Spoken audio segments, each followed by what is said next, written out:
नमस्कार ट्रेडर्स, सर्वांना प्रजासत्ताक दिनाच्या मनपूर्वक हार्दिक शुभेच्छा. आपण बँक निफ्टीचा व्ह्यू 27 जानेवारीसाठी बघणार आहे. बँक निफ्टीमध्ये मला जे इम्पॉर्टंट लेवल दिसत आहेत महत्त्वाची ती म्हणजे वरच्या बाजूला 48,850, बी प्रेसेस 48,900 आणि खालच्या बाजूला 48,200 आणि अगदी मेजर सपोर्ट जो आहे तो 47,900ला आहे. आता याच्यामध्ये ट्रेडिंग कसं करायचं तर हे बघा, सगळ्यात समजा आपण पहिला विचार केला मार्केट गॅपअप झालं आणि सस्टेन होऊन जर त्यानं 48,850 किंवा 48,900 क्रॉस केला तर मी तिथं कॉल घेणार आणि मग माझी टार्गेट त्यावेळी 48,280 असतील. 49,280 म्हणजे 48,850च्या वर मार्केट गेलं. 5 मिनिटाची कॅन्डल तिथं सस्टेन झाली, व्यवस्थित चांगली ग्रीन कॅन्डल मिळाली.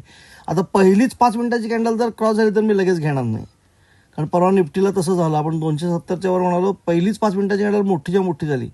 कॅन्डल किती मोठी होते, कॅन्डलचा साईज काय आहे, आपल्याला स्टॉप लॉस लावता आला पाहिजे, याचा सगळ्याचा विचार करून, कारण मी इथं जे ॲनालिसिस मांडतो आणि लाईव्हमध्ये तुम्हाला करायला लागणार, मला करायला लागणार, ते वेगळा विषय असतो. त्यामुळे लेवल लक्षात ठेवून त्यावेळेला त्या लेवलच्या ठिकाणी कॅन्डलचं बिहेवियर कसं आहे अकॉर्डिंग टू दॅट आपल्याला डिसिजन घ्यायचं असतं. त्यामुळं ऑप्शनमध्ये सगळ्यात महत्त्वाचा विषय आहे की एंट्री तुम्ही कुठं करताय. जर एंट्री तुमची चुकली आणि नंतर त्या ठिकाणी तो रेंगाळत राहिला आणि अगदी 1.5-2 तासानं पुन्हा वर गेला तर प्रीमियम डिकेमुळं तुम्हाला म्हणावं तेवढा त्याचा फायदा होत नाही. मार्केट वर गेलं किंवा तुम्ही ज्या दिशेनं ट्रेड घेतलेला त्या दिशेनं गेलं. त्यामुळं सगळ्यात महत्त्वाचं एंट्री आहे. एंट्री ज्यावेळी करता तुम्ही त्यावेळेला सगळ्यात महत्त्वाचा विषय आहे तो स्टॉप लॉस. आपल्याला स्टॉप लॉस किती लागणार बाबा, किती स्टॉप लॉस आपण ह्याचा ठेवू शकतो आहे. समजा 100 पॉईंट ठेवला तर आपल्याला टार्गेट 200 पॉईंट मिळणार आहे का. आता इथं 48,900ला समजा जर आपण बाय केलं, 48,850 क्रॉस झाला, 48,850 ते 48,900च्या मध्ये चांगली ग्रीन कॅन्डल मिळाली, मी बाय केलं. मला स्टॉप लॉस किती ठेवायला लागणार, कमीत कमी 48,780चा स्टॉप लॉस ठेवणार मी. आणि टार्गेट किती मिळायला लागले, 49,280, म्हणजे जवळजवळ 300 ते 400 पॉईंटचं टार्गेट मला मिळायला लागलं. त्यामुळं हा ट्रेड चांगला ट्रेड होईल. त्यामुळं गॅपअप झालं, तिथनं वर गेला तरी मी हा ट्रेड घेणार. समजा गॅपडाऊन झालं मार्केट, इथं 48,200च्या आसपास इथं झालं, 230, 240, तर मी 48,200चा स्टॉप लॉस टाकणार आणि 48,850च्या टार्गेटसाठी बसणार. पण इथून असं समजा 48,200ला गॅपडाऊन झालं आणि सरळ इथनं मार्केट वर गेलं दान आणि 48,900 क्रॉस केलं तर लगेच मी बाय करणार नाही. Let him come down, retest करू दे त्याला, पुन्हा 850ला येऊ दे, तिथं पुन्हा एखादी ग्रीन कॅन्डल बनवू दे, त्याच्या लोचा स्टॉप लॉस टाकून 48,300 आपण घ्यायचा प्रयत्न करायचा.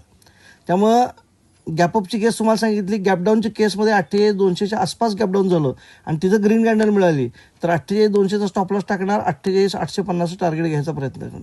समजा गॅपडाऊन एकदमच खाली झालं 47,900च्या आसपास, 47,900च्या खाली जर झालं गॅपडाऊन तर त्या ठिकाणी प्राईस ॲक्शन त्यावेळी बघून, समजा गॅपडाऊन दाखवून लोकांना घाबरवून पॅनिक केलं आणि 47,900च्या खाली आणलं आणि थोड्या वेळानं पुन्हा जेव्हा 47,900 क्रॉस करून वर जाईल, तिथं ग्रीन कॅन्डल करेल, तिथं प्राईस ॲक्शन बघून मी पुन्हा बाय साईडलाच एंट्री घेईन, कॉल साईडला.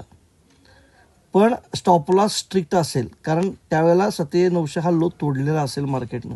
त्यामुळे स्टॉप लॉस क्वांटिटी कमी आणि टार्गेट मोठं घेण्याचा प्रयत्न करणार. त्यामुळे 47,900 ब्रेकडाऊन जर व्यवस्थित बाबा मोठ्या रेड कॅन्डल दिला, खाली गेल्या मी काय करणार नाही, एकतर येऊन पुन्हा 47,900ला रिटेस्ट करेल, तिथून पुन्हा रेड कॅन्डल बनवेल, त्या रेड कॅन्डलला मी ट्रेड घेईन आणि त्याचा 47,900चा स्टॉप लॉस टाकेन. ही झाली गॅपडाऊनची स्ट्रॅटेजी. समजा फ्लॅट ओपन झाला इथंच, तर फ्लॅट ओपन झाल्यावर आपण मग चर्चा केल्याप्रमाणे 48,200चा स्टॉप लॉस टाकणार. 200 म्हणजे 200 नाही, 180, 190, 48,180, 190चा स्टॉप लॉस टाकायचा आणि त्याच्यावर 48,850चं टार्गेट घ्यायचं. त्यामुळे 2 लेवल उद्या सगळ्यात महत्त्वाचे मी लक्षात ठेवणार, इम्पॉर्टंट.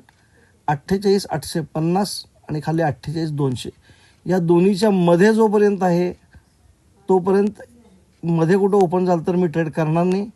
ह्याच्या जवळपास बॉर्डरला कुठं आला आणि तिथं रिव्हर्सल दिसलं तर मात्र कॉल आणि पुट अकॉर्डिंगली मी जसं आता सांगितलं त्याप्रमाणे घेण्याचा प्रयत्न करणार. अजून एक सूचना, मी सेबी रजिस्टर्ड ॲनालिस्ट नाही. मी हा व्हिडिओ फक्त एज्युकेशनल पर्पजसाठी बनवलेला आहे. आपण हा व्हिडिओ बघून एखादा ट्रेड घेतला आणि आपल्याला तर फायदा किंवा नुकसान झाले तर त्याला मी किंवा माझं चॅनल अजिबात जबाबदार असणार नाही. धन्यवाद.